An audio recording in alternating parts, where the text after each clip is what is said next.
तो आज हम गहराई से बात कर रहे हैं यूरोपियन यूनियन के उस हालिया कदम पर।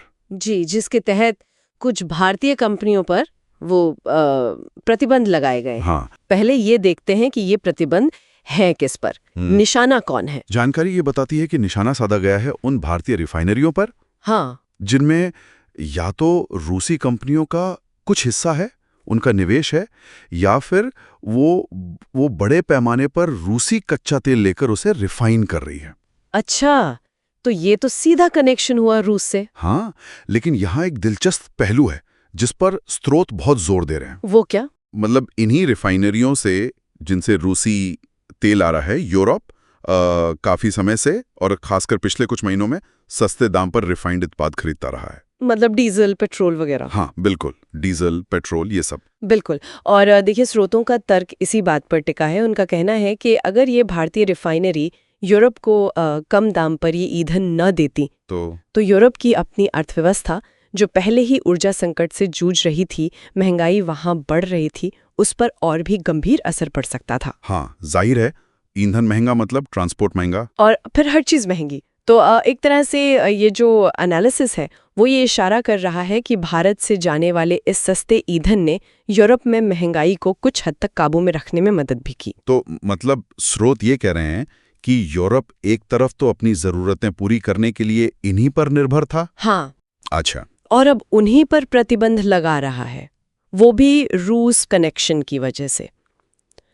ये थोड़ा अजीब नहीं लगता? हाँ, और इसी जटिलता को स्रोत दोहरा मापदंड या कहिए दुगलापन कह रहे हैं। अच्छा। उनके मुताबिक यूरोप एक तरफ तो देखिए अमेरिका है, यूक्रेन है, उनको दिखाना चाहता है कि देखो हम रूस के खिलाफ कितने सख्त हैं। हाँ, वो पॉलिटिकल मैसेजिंग। बिल्कुल, वो जरूरी है। लेकिन दूसरी तरफ वो चुपचाप ये भी पक्का कर रहा है कि भारत से ये रिफाइंड तेल, पेट्रोल, डीजल ये आता रहे। लेकिन कैसे? प्रतिबंधों के साथ। हाँ, यहीं पर वो प्राइस कैप वाली बात आती है, एक निचली मूल्य सीमा लगाकर। मतलब माल तो आता रहेगा, बस अब यूरोप को कीमत कम देनी पड़ेगी। ओहो, तो ये है पूरा खेल। जी, दिए गए दस्तावेजों के हिसाब से ये जो विरोधाभास है, जो कॉन्ट्रडिक्शन है, यही पूरी कहानी का, आप कह सकती हैं, केंद्र है। ये वाकई सोचने वाली बात है। अच्छा, अब आते हैं उस सवाल पर जो शायद सबके मन में है कि भाई भारत पर इसका क्या असर पड़ेगा, कितना असर पड़ेगा?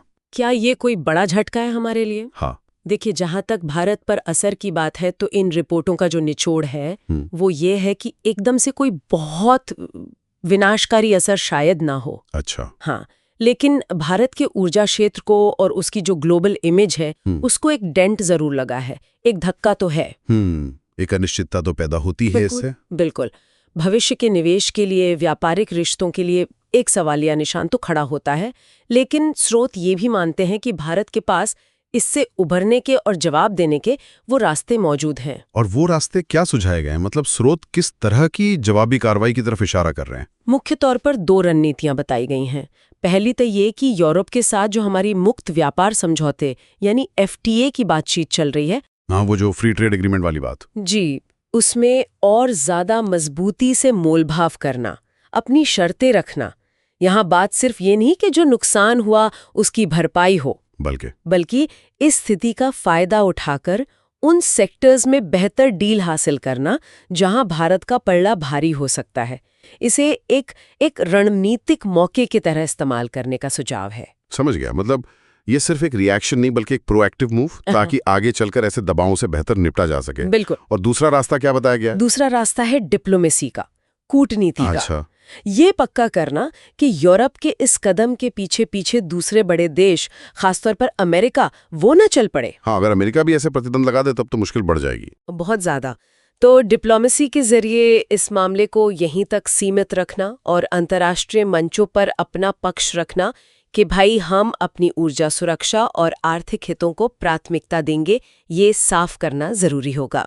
और जैसा कि अक्सर होता है ऐसी ग्लोबल पॉलिटिक्स में, स्रोत ये भी कह रहे हैं कि ये मामला शायद यहीं खत्म नहीं होगा। हाँ, ऐसा लगता तो नहीं है। मतलब स्थिति और बढ़ सकती है। हाँ, जो एनालिसिस है वो यही इशारा करता है।